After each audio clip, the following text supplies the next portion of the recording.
Hello बच्चों, मैं हूं मुकेश सर और देखते हैं एक्सरसाइज नंबर 13.2 प्रायिकता का क्वेश्चन नंबर 15। देखते हैं क्या कहता है कि ताश के 52 पत्तों की गड्डी से एक पत्ता यदृच्छा निकाला जाता है। निम्नलिखित में से किन दशाओं में घटनाएं ई व एफ स्वतंत्र घटनाएं हैं? तो ई और एफ पहले तो हमें ये बताना है कि तीन पार्ट्स हैं और इसमें बताना है कौन से स्वतंत्र है। तो स्वतंत्र के लिए आपको कंडीशन बताइए, probability of A intersection probability of B का मान होता है probability of A into probability of B. अगर ये कंडीशन अगर आती है तो स्वतंत्र है, अन्यथा वो स्वतंत्र घटनाएं नहीं है। तो इसमें पहला पार्ट ये कह रहा है ई निकाला गया पत्ता उनका है और एफ में कह रहा है निकाला गया पत्ता इक्का है। तो सबसे पहले तो आप ये समझिए, ताश के जो 52 पत्ते होते हैं यही तुम्हारा प्रतिशत समष्टि होता है, क्योंकि ताश में 52 पत्ते होते हैं तो प्रतिशत समष्टि हो गया हमारे पास एन एस बराबर 52। अब वो पहले पार्ट में कह रहा है निकाला गया पत्ता हुकुम का है। तो हुकुम के बच्चों 13 पत्ते होते हैं, 13 हुकुम के होते हैं, 13 पान के होते हैं, 13 चिड़ी के होते हैं और 13 ईंट के होते हैं। तो नंबर ऑफ ई हो गया 13, निकाला गया पत्ता हुकुम का है। अब वो कह रहा है निकाला गया पत्ता इक्का है एफ में, तो एफ में कह रहा है निकाला गया पत्ता इक्का है। तो जब निकाला गया पत्ता इक्का है तो गड्डी के अंदर 4 इक्के होते हैं, 4 बादशाह होते हैं, 4 बेगम होते हैं, 4 गुलाम होते हैं। तो एफ निकाला गया पत्ता इक्का है, इसलिए नंबर ऑफ एफ कितना हो जाएगा 4। अब हमें इन दोनों का इंटरसेक्शन भी चाहिए, तो number of E intersection F, इसमें 13 में एक इक्का शामिल है और यह 4 इक्के हैं, तो इसमें से एक इक्का जो है आपका कॉमन हो जाएगा, इसलिए ई इंटरसेक्शन एफ क्या होगा 1। अब हमें इन सबकी प्रोबेबिलिटी भी चाहिए, तो probability of E N E upon N S, N E का मान 13, एन एस का मान 52 यानी 1/4। फिर प्रोबेबिलिटी ऑफ एफ चाहिए आपको, प्रोबेबिलिटी ऑफ एफ हो जाएगा N F upon N S यानी कि 4/52 यानी 1/13। अब हमें चाहिए प्रोबेबिलिटी ई इंटरसेक्शन एफ यानी number of E intersection F upon number of S, यानी number of E intersection F का मान 1 है और नंबर ऑफ एस हो गया 52, 1/52। अब साथ में हमें इन दोनों की मल्टीप्लाई करके देखनी है, क्योंकि इंटरसेक्शन का मान तो हमारे पास 1/52 आ गया, लेकिन probability of E into probability of F करके देखेंगे तो देखते हैं क्या आता है। तो probability of E into probability of F बराबर होगा 1/4 इंटू 1/13, दोनों की वैल्यू लगाई 1/52। तो आप यहाँ देख सकते हैं कि probability of E intersection F का मान 1/52 है, probability of E into probability of F का मान भी 1/52 है, तो हम कह सकते हैं अतः ई बाय एफ स्वतंत्र घटनाएं है। ये था हमारा क्वेश्चन। सेकंड पार्ट में देखते हैं क्या कह रहा है, कह रहे हैं ई निकाला गया पत्ता काले रंग का है और एफ कह रहे हैं निकाला गया पत्ता एक बादशाह है। ठीक है, सेकंड पार्ट पे आते हैं। निकाला गया पत्ता काले रंग का है, तो बच्चों 13 का अब 26 काले होते हैं, 26 लाल होते हैं, तो ई निकाला गया पत्ता काले रंग का है, तो नंबर ऑफ ई हो जाएगा 26। एफ में कह रहा है निकाला गया पत्ता बादशाह है और गड्डी के अंदर 4 बादशाह होते हैं, तो नंबर ऑफ एफ हो गया 4। अब हमें इन दोनों में से कॉमन देखना है, तो number of E intersection F 2 क्यों आएगा, क्योंकि 26 काले होते हैं तो 26 में 2 बादशाह काले होंगे, 2 बादशाह कैसे होंगे, लाल होंगे, इसलिए 2 कॉमन आ जाएंगे यहाँ पे से। जब 2 कॉमन आ गया तो हम प्रोबेबिलिटी भी निकाल लेते हैं, probability of E N E बटे एन एस यानी 26/52 1/2। प्रोबेबिलिटी ऑफ एन ई बटे एन एस एन एफ बटे एन एस, तो एन एफ का मान हमारे पास कितना है 4, 4/52 यानी 1/13। Probability of E intersection F यानी कि number of E intersection F बटे number of S, E intersection F का मान 2 है तो 2/52 यानी 1/26। अब हम दोनों का इंटरसेक्शन करके देखते हैं, इंटू देखते हैं, probability of E into probability of F बराबर हो जाएगा 1/2 गुणा 1/13, यानी probability of E into probability of F हो गया 1/26। Probability of E intersection F हो गया probability of E into probability of F के बराबर, तो हम कह सकते हैं ई और एफ परस्पर कैसी हैं, स्वतंत्र घटनाएं, क्योंकि दोनों के मान आपस में हमारे क्या आ रहे हैं, बराबर। अब थर्ड पार्ट क्या कह रहे हैं, कह रहे हैं निकाला गया पत्ता एक बादशाह या बेगम है ई, तो ई में कह रहा है निकाला गया पत्ता एक बादशाह या बेगम है, तो नंबर ऑफ ई हो जाएगा 8, क्योंकि 4 बादशाह 4 बेगम इसलिए 8 हो गए। निकाला गया पत्ता एक बेगम का या गुलाम का है, तो बेगम और गुलाम ये भी 4 हो गए, तो एफ निकाला गया पत्ता एक बेगम या गुलाम का है, तो नंबर ऑफ एफ कितना हो गया 8। अब इन दोनों का इंटरसेक्शन देखते हैं, नंबर ऑफ इंटरसेक्शन एफ 4 क्यों, बेगम के 4 पत्ते इसमें भी है, बेगम के 4 पत्ते इसमें भी, 4 कॉमन हो जाएगा। प्रोबेबिलिटी ऑफ ई का मान होगा एन ई बटे एन एस, एन ई का मान 8 है, एन एस का मान 52 है, सॉल्व करेंगे तो 2/13, 4 से काट देंगे। अब प्रोबेबिलिटी ऑफ एन एफ बटे एन एस यानी कि 8/52 यानी 2/13। Probability of intersection F, number of intersection F बटे नंबर ऑफ प्लस 4/52 यानी 1/13। अब इन दोनों की मल्टीप्लाई भी करके देख लेते हैं। जब मल्टीप्लाई करेंगे तो 2/13 यानी कि 4/169, इसका मान 4/169 आया और इंटरसेक्शन का मान है 1/13। तो probability of E intersection F बराबर नहीं है probability of E into probability of F. हम कह सकते हैं कि ई व एफ स्वतंत्र घटनाएं नहीं है। तो ये क्वेश्चन था हमारा क्वेश्चन नंबर 15। पेपर में कोई एक ही पार्ट पूछा जा सकता है। देखते हैं क्वेश्चन नंबर 16। बहुत अच्छा सवाल है और बहुत ज्यादा इंपॉर्टेंट है। क्या कह रहा है क्वेश्चन? कह रहे हैं एक छात्रावास में 60% विद्यार्थी हिंदी का, 40% अंग्रेजी का और 20% दोनों अखबार पढ़ते हैं। एक छात्रा को अध्यक्ष चुना जाता है, यानी कोई छात्रावास है उसमें 60% हिंदी का, 40% अंग्रेजी का, 20% अखबार दोनों पढ़ते हैं। एक छात्रा को अध्यक्ष चुना जाता है। ए प्रायिकता ज्ञात कीजिए, वह ना तो हिंदी का और ना ही अंग्रेजी का अखबार पढ़ती है। तो फर्स्ट पार्ट में ये कह रहे हैं प्रायिकता ज्ञात कीजिए कि वह ना तो हिंदी का ना ही अंग्रेजी। तो सबसे पहले हमें प्रोबेबिलिटी निकालनी है। सबसे पहले एक बात समझ लीजिए, जब भी कभी परसेंटेज में वैल्यू दी है तो इसका नाम वो प्रायिकता है। एक छात्रावास में 60% विद्यार्थी हिंदी का, तो प्रोबेबिलिटी ऑफ एच 60% हो गए, तो 60/100। ऐसे ही 40% अंग्रेजी का, यानी प्रोबेबिलिटी ऑफ ई हो गया 40%, 40/100 और 20% दोनों अखबार पढ़ते हैं, यानी ये इंटरसेक्शन हो गया। तो प्रोबेबिलिटी ऑफ एच इंटरसेक्शन ई बराबर 20%, यानी 20/100। पहले पार्ट में बोला प्रायिकता ज्ञात कीजिए कि वह ना तो हिंदी का और ना ही अंग्रेजी का, यानी probability of H dash intersection E dash. ना तो हिंदी यानी प्रोबेबिलिटी एच डैश और यानी इंटरसेक्शन, और ना ही अंग्रेजी का यानी कि ई डैश। पहला पार्ट। सेकंड पार्ट में क्या करें? यदि वह हिंदी का अखबार पढ़ती है तो उसके अंग्रेजी का अखबार भी पढ़ने की प्रायिकता, यानी अंग्रेजी का पूछ रहा है और हिंदी का अखबार पढ़ता है। अगर जो चीज आपको ज्ञात होती है वो नीचे रहती है, यानी प्रोबेबिलिटी ऑफ एच नीचे रहेगा और अंग्रेजी का ज्ञात करना है तो प्रोबेबिलिटी ऑफ ई ऊपर रहेगा। तो probability of E upon H question mark. Third में क्या करें? यदि वह अंग्रेजी का अखबार पढ़ती है, यानी ये चीज ज्ञात हो गई आपका, ये नीचे रहेगा प्रोबेबिलिटी ऑफ, और उसके हिंदी का अखबार पढ़ने की प्रायिकता यानी कि प्रोबेबिलिटी ऑफ एच अपॉन ई, जो चीज ज्ञात होती है वो नीचे। हिंदी की पूछ रहा है और प्रायिकता अंग्रेजी की ज्ञात हमें, तो हमें कुछ ये चीजें पूछी। ठीक है, तो पहले पार्ट को देखते हैं। Probability of H dash intersection E dash बराबर, इसका फॉर्मूला होता है प्रोबेबिलिटी ऑफ एच यूनियन ई का डैश, यानी डी मॉर्गन्स नियम। अब probability of H union E dash का फॉर्मूला अगर बनाएंगे तो इसको थोड़ी देर के लिए ए मान लीजिए। जब ए मानोगे तो ए डैश, तो 1 माइनस प्रोबेबिलिटी ऑफ ए, ये माना। अब इसका फॉर्मूला कहां से आया? Probability of A union B plus probability of A intersection B बराबर probability of A plus probability of B.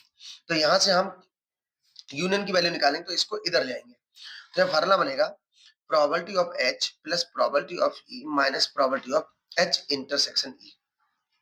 A B की जगह एच और ई ले लिया, तो 1 माइनस प्रोबेबिलिटी ऑफ एच की वैल्यू 60/100 है, प्रोबेबिलिटी ऑफ ई की वैल्यू अपनी 40/100 और प्रोबेबिलिटी ऑफ एच इंटरसेक्शन ई की वैल्यू 20/100। इसको सॉल्व करते हैं, 60 और 40 100, 100/100, 1 माइनस 100/100 माइनस 20/100। अगर आप इन दोनों को सॉल्व करेंगे तो 100 में से 20 जाएगा तो 80/100, 0 से 0 कटेगा तो 8/10, 2 से कैंसिल करेंगे तो जाएगा 4/5, यानी कि सॉल्व करेंगे तो 1/5। ये हो गया हमारे पास पहला पार्ट। सेकंड पार्ट में कह रहे हैं probability of E upon H. तो सेकंड पार्ट कह रहे हैं probability of E upon H, probability of E intersection H upon probability of H, इन दोनों का इंटरसेक्शन अपॉन में ये वैल्यू आएगी। तो probability of E intersection H की वैल्यू हमारे पास है 20/100 और प्रोबेबिलिटी ऑफ एच की वैल्यू जो हमारे पास 60/100, 100 से 100 कैंसिल हो जाएगा, 20/60 यानी कि 1/3। थर्ड पार्ट में कह रहा है प्रोबेबिलिटी ऑफ एच अपॉन ई, यानी इन दोनों का इंटरसेक्शन अपॉन में probability of E.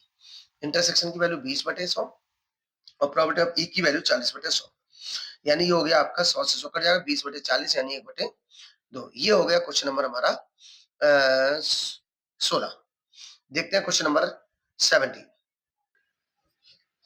Question number 17 ये कह रहा है यदि पासे का एक जोड़ा उछाला गया है, यदि पासे का एक जोड़ा उछाला गया है तो प्रत्येक पासे पर समअभाज्य संख्या प्राप्त करने की प्रायिकता ज्ञात कीजिए। निम्नलिखित प्रायिकता निम्नलिखित में से क्या है? 0, 1/36, 1/12, 1/13। ठीक है, एक बात जान लो, जब पासे का एक जोड़ा उछाला जाता है ना, जब पासे का एक जोड़ा फेंका जाता है या पासे को 2 बार जब हम फेंकते हैं तो एनएस का मान होता है 36।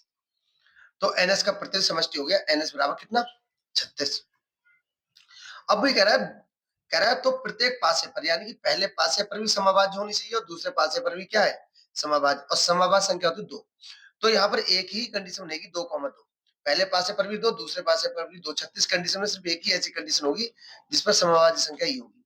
तो एनी का मान कितना हो गया 1। तो समभाज्य संख्या प्राप्त होने की प्रायिकता एनी बटे एनएस, यानी एनी का मान 1 हो गया, एनएस का मान कितना हो गया 36। ये हो गया क्वेश्चन नंबर 17। देखते हैं क्वेश्चन नंबर 18 क्या कह रहा है। क्वेश्चन नंबर 18 कह रहा है दो घटनाएं ए और बी को स्वतंत्र घटनाएं कहते हैं यदि दो घटनाएं ए और बी को स्वतंत्र घटनाएं कहते हैं यदि ए और बी परस्पर अपवर्ती है। तो पहली बात तो ये कि ए और बी अपवर्ती होती है तो स्वतंत्र ए और बी को स्वतंत्र घटना तब कहते हैं यदि ए और बी अपवर्ती है, यानी ये गलत है, ये अलग कंडीशन है। Probability of A dash intersection B dash बराबर 1 minus probability of A 1 minus probability of B. ठीक है, देखते हैं तो सॉल्व देखिए इसका। दो घटनाएं ए और बी परस्पर स्वतंत्र घटनाएं कहते हैं, ये दो घटनाएं ए और बी को परस्पर स्वतंत्र घटनाएं कहते हैं यदि। तो हम जानते हैं कि ए व बी परस्पर स्वतंत्र घटनाएं होती हैं जब probability of A intersection B का मान probability of A into probability of B के बराबर हो। लेकिन अगर हम ए और बी की जगह ए डैश बी डैश कर ले जैसे यहाँ दिया है, तो इसलिए यहाँ पर डैश लगा लिया, यहाँ भी डैश लगा लिया, बराबर यहाँ भी डैश आएगा तो यहाँ भी डैश आएगा। तो probability of A dash intersection B dash probability of A dash probability of B dash. Probability of A dash को लिखा जाएगा 1 माइनस प्रोबेबिलिटी ऑफ ए और प्रोबेबिलिटी ऑफ बी डैश को लिखा जाएगा 1 माइनस प्रोबेबिलिटी ऑफ बी। तो हमारा ऑप्शन नंबर सेकंड सही है। देखते हैं क्वेश्चन, आइए देखते हैं एक्सरसाइज नंबर 13.2 के कुछ एग्जांपल्स। तो इसमें एक एग्जांपल 13 है एनसीईआरटी का और ये बहुत ज्यादा इंपॉर्टेंट है। एग्जांपल 13 ये कह रहा है कि सिद्ध कीजिए ई और एफ स्वतंत्र घटनाएं हैं तो ई और एफ डैश भी स्वतंत्र होंगी। तो ये है आपका क्वेश्चन और एग्जांपल नंबर 13 है। तो देखिए क्या सिद्ध करवा रहा है, सिद्ध करो कीजिए कि ई और एफ स्वतंत्र घटनाएं हैं। तो यहाँ पर यदि भी होगा कि सिद्ध कीजिए कि यदि ई और एफ स्वतंत्र घटना है, तो हमें आपको दिया है कि ई और एफ ई और एफ ई और एफ स्वतंत्र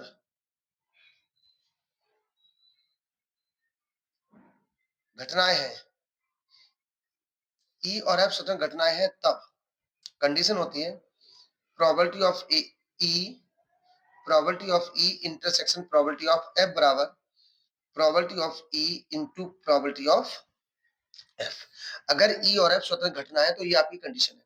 तो वो ये कह रहा है ये सिद्ध करके दिखाइए प्रूव दैट कि ई और एफ डैश भी स्वतंत्र होंगी। तो ई व एफ डैश स्वतंत्र घटनाएं होंगी, स्वतंत्र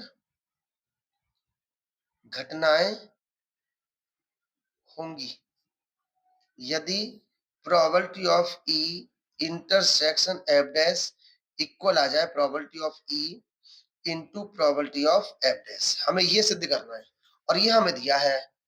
अब हमने लिया left hand side probability of E intersection F dash.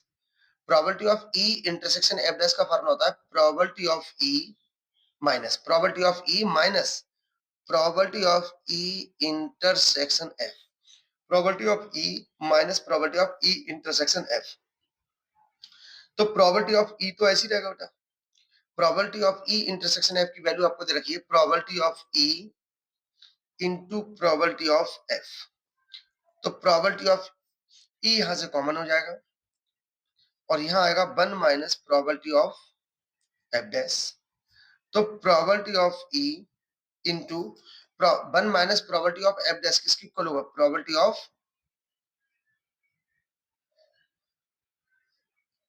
Of F dash. Probability of E common करेंगे तो 1 माइनस प्रोबेबिलिटी ऑफ एफ और 1 minus probability of F equal किसको होगा प्रोबेबिलिटी ऑफ एफ। तो हमें यही सिद्ध करना था probability of E intersection F dash equal, तो ये हमें सिद्ध करना था। अतः ई व एफ परस्पर क्या है, ई व एफ डैश भी कैसी घटनाएं स्वतंत्र घटनाएं। देखते हैं एग्जांपल नंबर 14 क्या कह रहा है, ये भी बहुत इंपॉर्टेंट क्वेश्चन है। वो ये कह रहा है कि यदि ए और बी स्वतंत्र घटनाएं, यदि ए और बी स्वतंत्र घटनाएं हैं तो आपको दिया है कि ए व बी स्वतंत्र घटनाएं हैं। इसका मतलब यह है कि probability of A intersection B की जो वैल्यू है आपके पास, probability of A into probability of B, अगर दो घटनाएं स्वतंत्र है तो कंडीशन है। तो आपसे ये कह रहा है तो ए या बी में से न्यूनतम एक के होने की प्रायिकता इतनी होती है, यानी आपको सिद्ध करना है कि ए या बी में से, तो ए यूनियन बी, जब यह वर्ड होगा तो यूनियन, तो ए यूनियन बी बराबर हमें सिद्ध करना है 1 minus probability of A dash probability of B dash. तो देखते हैं left hand side, probability of A union B का फार्मूला होता है probability of A plus probability of B minus probability of A intersection B. तो probability of A ऐसे ही रहा, प्रोबेबिलिटी ऑफ बी ऐसे ही रहेगा, probability of A intersection B की जो वैल्यू है हमें दे रखी है, probability of A into probability of B. Probability of A को ऐसे ही छोड़ दीजिए, प्लस यहां से कॉमन ले लीजिए प्रोबेबिलिटी ऑफ बी। जब हम प्रोबेबिलिटी ऑफ बी कॉमन लेंगे तो यहाँ पर आएगा 1 minus probability of A, 1 minus probability of A. तो probability of A plus probability of B, और 1 माइनस प्रोबेबिलिटी ऑफ ए किसकी इक्वल होगा, प्रोबेबिलिटी ऑफ ए डैश, क्योंकि फार्मूला होता है probability of A plus probability of A dash equal 1। हम इससे value निकाल सकते हैं प्रोबेबिलिटी ऑफ 1, ये प्रोबेबिलिटी ऑफ इधर जाएगा तो प्रोबेबिलिटी ऑफ ए डैश की वैल्यू आएगी 1 माइनस प्रोबेबिलिटी ऑफ ए। तो हमारे पास प्रोबेबिलिटी ऑफ ए आ गया। अब हम लोग इसका फार्मूला लगा देते हैं, प्रोबेबिलिटी ऑफ, अब हमें बी डैश भी चाहिए, तो प्रोबेबिलिटी ऑफ ए को ऐसे छोड़ दीजिए, और प्रोबेबिलिटी ऑफ बी का फार्मूला होगा 1 minus probability of B dash, और प्रोबेबिलिटी ऑफ ए डैश को ऐसे हमने ब्रेक कर दिया। प्रोबेबिलिटी ऑफ बी का फार्मूला बनेगा 1 minus probability of B dash और प्रोबेबिलिटी ऑफ ए डैश, इसकी मल्टीप्लाई यहाँ कर दीजिए, और इसे भी ब्रेक कर देते हैं, 1 minus probability of A dash, probability of A की जो वैल्यू है 1 minus probability of A dash. अब इसकी मल्टीप्लाई करेंगे तो आएगा probability of A dash minus probability of A dash probability of B dash. Probability of A dash से probability of A dash cancel होगा, तो यहाँ बचेगा 1 minus probability of A dash into probability of B dash. तो यही हमसे सिद्ध करवा रहा था, कम से कम एक के होने की प्रायिकता होती है। थैंक यू बच्चों।